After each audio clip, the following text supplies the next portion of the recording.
Okay. Assalamu alaikum students. It's your English B class. Alright, we were doing the present indefinite tense. I have told you so many times what is the present indefinite tense. So without wasting the time, let's start the translation. We know that there are few basic steps to translate a sentence into English. First step is to identify the tense. आपने इसको identify करना है कि ये जो उर्दू में जुमला लिखा हुआ है ये किस टेंस का है. तो मोस्ट इजीएस्ट वे जो होता है किसी भी टेंस को रिकॉग्नाइज करने का, आइडेंटिफाई करने का, is to check the last words of the tense sentence. आज हमने सेंटेंस नंबर 6 से स्टार्ट करना है. सेंटेंस नंबर 6 इज अली नए जूते खरीदता है. So how to identify a tense? You have to check out the last words of the sentences. Last पे हमारे पास क्या आ रहा है? ता है. अली नए जूते खरीदता है. लास्ट पे क्या है हमारे पास? ता है. कुछ स्टेप्स आपको याद रखने हैं, ठीक है. अब आपको ये याद होना चाहिए कि जिसके एंड पे ता है, ती है, ते है वगैरह आता है, it's mean the sentence is about present indefinite. ठीक है, तो ये फौरन से आपके माइंड में आ जाना चाहिए कि ये जो सेंटेंस लिखा हुआ है ये प्रेजेंट इंडेफिनिट टेंस है. ये आपको पता चल गया है. अब उसके बाद आपको उसकी फॉर्म ऑफ वर्ब्स पता होनी चाहिए और हेल्पिंग वर्ब्स पता होनी चाहिए. ये चीज भी आपने याद रखनी है. फॉर्म ऑफ वर्ब्स इसमें कौन सी यूज होनी है? We will use the first form of the verb in present indefinite tense and we will use the helping verb SES in affirmative and do and does in the negative and interrogative. अब किसके साथ क्या use करना है? Because there are two words ना, तो there is a difficulty to remember कि हमने किसके साथ क्या लगाना है, क्योंकि दो वर्ड्स हैं. तो आपने अपने फिंगर टिप्स पे लर्न याद रखना है कि 5 सब्जेक्ट्स हैं. वो सब्जेक्ट्स हैं ही.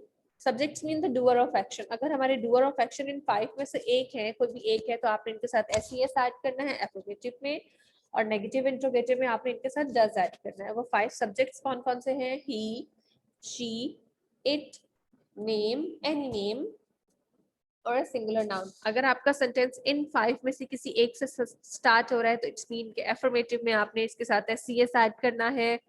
सिर्फ अफर्मेटिव में करना, नेगेटिव इंट्रोगेटिव में रिपीट नहीं करना. और नेगेटिव इंट्रोगेटिव में आपने इनके साथ हेल्पिंग वर्ब कौन सा यूज करना है? डज. ये चीज आपने याद रखनी है.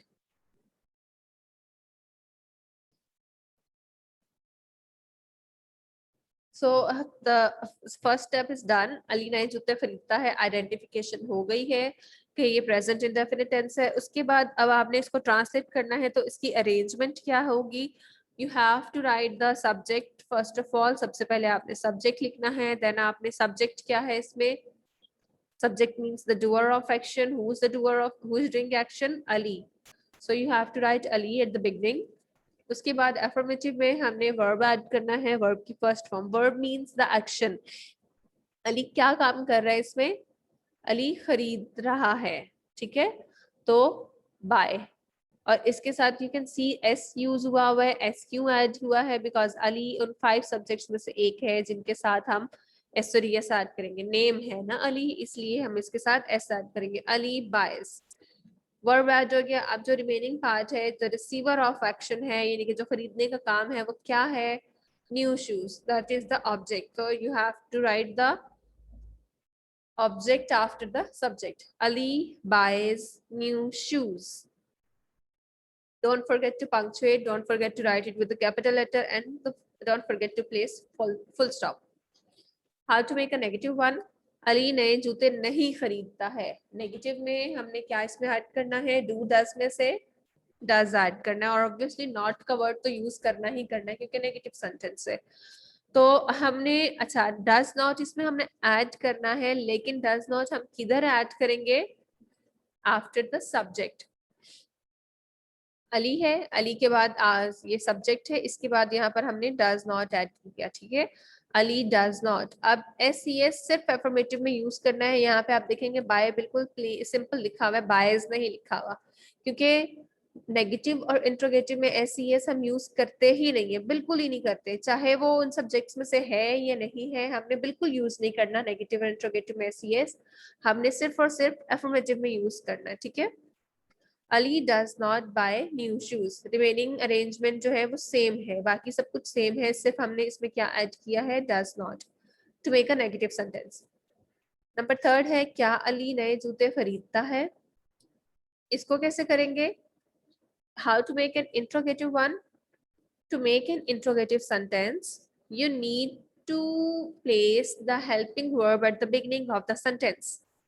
Does is the helping verb, so you have to add the helping place the helping verb at the beginning of the sentence. आपने does को start में लिख दिया। अब क्योंकि it is the first letter of the sentence, first word of the sentence, so you have to write D with the capital letter. Don't write in small letter. अब ये क्योंकि फर्स्ट लेटर है, first word है, तो आपने इसको capital में लिखना है, डज अली। अब यहाँ पे अली सेकंड वर्ड है, लेकिन अली क्योंकि नेम है तो नेम हमेशा कैपिटल से आता है, इसलिए इसको भी कैपिटल से ही लिखेंगे।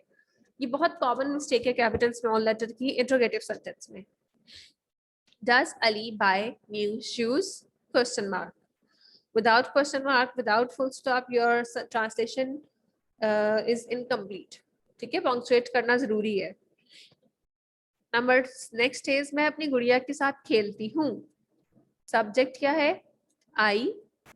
आई उन 5 में से नहीं है, so we will add only verb. Verb क्या है, खेलना। आई प्ले, किसके साथ खेल रही हूँ, अपनी गुड़िया के साथ। I play with my doll. I play with my doll. How to make a negative one? You have to add do or does. अब वही सब्जेक्ट्स आप चेक करेंगे, आई है, आई के साथ क्या यूज होगा, do. I do not play with my doll. Do I play with my doll, क्या मैं अपनी गुड़िया के साथ खेलती हूँ, do I play with my doll. यहाँ पर एक और चीज है कि आई, ये यहाँ पे तो क्योंकि फर्स्ट लेटर था इसलिए कैपिटल लिख दिया, लेकिन in interrogative it's not a first letter. I first letter नहीं है, फर्स्ट वर्ड नहीं है, but I is capital here. What's the reason behind this, हम आई कैपिटल क्यों लिख रहे हैं, बिकॉज आई जब एज अ सब्जेक्ट यूज हो रहा है, अपने बारे में हम बात करें, आई मीन्स मैं, तो इसको हम हमेशा कैपिटल से लिखेंगे। ठीक है, कैपिटल लेटर में लिखेंगे। Do I play with my doll? Question mark. Number 8 is, चपरासी घंटी बजाता है। ता है प्रेजेंट इंडेफिनिट, चपरासी पियन, नेम, तो नेम के साथ हमने एस ऐड करना है। पियन रिंग्स, क्या रिंग कर रहा है, बजा रहा है, वो क्या बजा रहा है, घंटी। The bell, peon rings the bell. Peon rings the bell, चपरासी घंटी नहीं बजाता है। अब नेगेटिव वन में डू और डज में से क्या ऐड करेंगे, इसमें हम डज ऐड करेंगे क्योंकि नेम है। Peon does not ring the bell. How to make an interrogative, क्या चपरासी घंटी बजाता है, does peon ring the bell. Number 9 is, तुम अपनी खाला के साथ रहते हो। फर्स्ट स्टेप आइडेंटिफिकेशन, रहते हो, प्रेजेंट इंडेफिनिट टेंस, पता चल गया। बाकी सब चीजें आपको क्विकली फौरन से माइंड में आ जानी चाहिए कि फॉर्म ऑफ वर्ब क्या यूज होनी है, हेल्पिंग वर्ब क्या यूज होना है। ओके, सब्जेक्ट क्या है, you. Doer of action you. You उन 5 सब्जेक्ट्स में से नहीं है जिनके साथ एस ऐड करना है, तो यू लिव लिखेंगे, लिव्स नहीं लिखेंगे, यू लिव। वर्ब क्या है इसमें, रहना। यू लिव, किसके साथ रह रहे हो, with your aunt. You live with your aunt. तुम अपनी खाला के साथ रहते हो, you live with your aunt. तुम अपनी खाला के साथ नहीं रहते हो, नेगेटिव है, नहीं रहते हो का वर्ड यूज हुआ है, नहीं का वर्ड यूज हुआ है, it's mean it's a negative one. तो कैसे बनाएंगे नेगेटिव, डू डज में से क्या ऐड करेंगे, do. Check out the subject, हमने सब्जेक्ट्स के थ्रू पता लगा रहे हैं कि इसमें से डू डज में से क्या ऐड करना है, इसमें आपने यूज करना है do. You do not, sorry यहाँ पे लीव लिखा हुआ है, it's live. You do not live.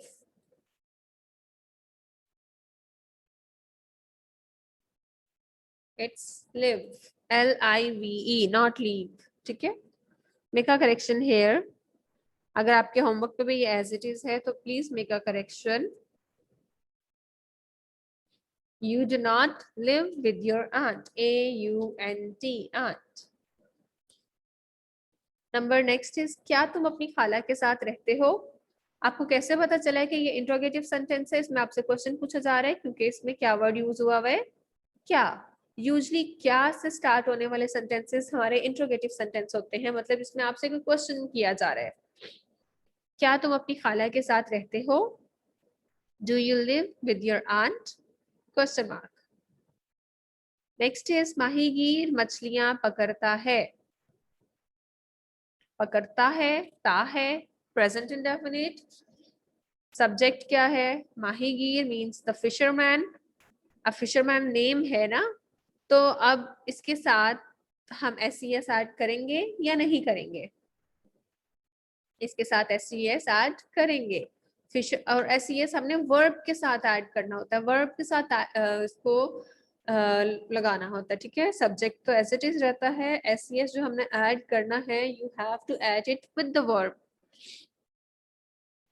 Verb क्या है? पकड़ना, कैच, तो हम क्या करेंगे? Catches. Fisherman catches the fish. मछलियां, यहाँ पे मछलियां हैं, प्लूरल है, लेकिन यहाँ पे फिश लिखा हुआ है, फिशेस नहीं लिखा हुआ। क्यों?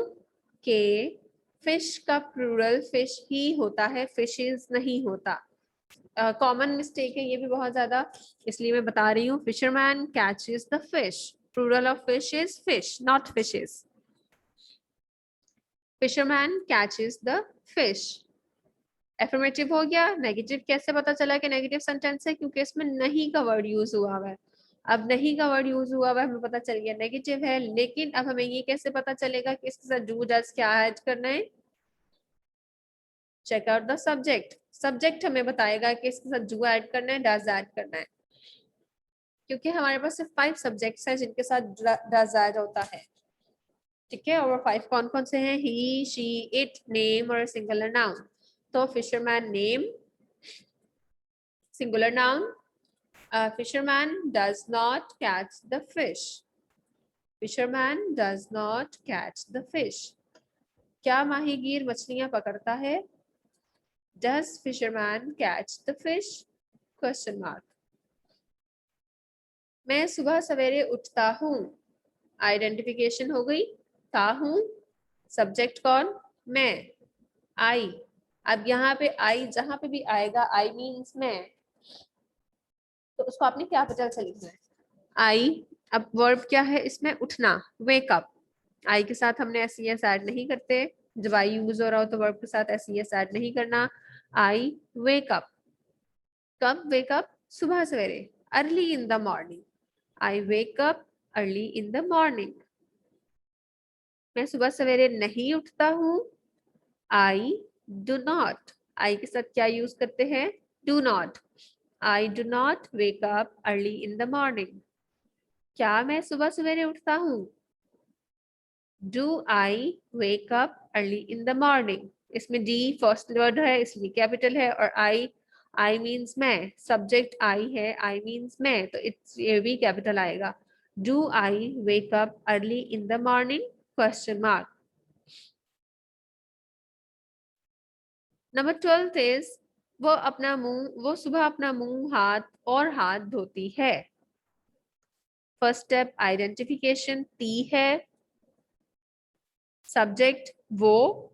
अब यहाँ पे वो मीन्स ही और शी, इट्स अ शी, क्योंकि धोती है, धोता है नहीं लिखा हुआ, तो शी, सब्जेक्ट शी है। अब शी उन 5 सब्जेक्ट्स में से एक है जिनके साथ वर्ब, जो इनकी वजह से हमने वर्ब के साथ SES ऐड करना है, ठीक है।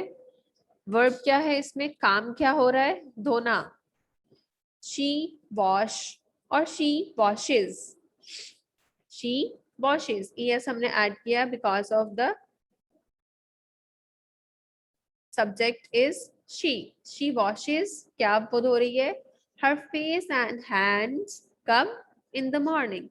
She washes her face and hands in the morning.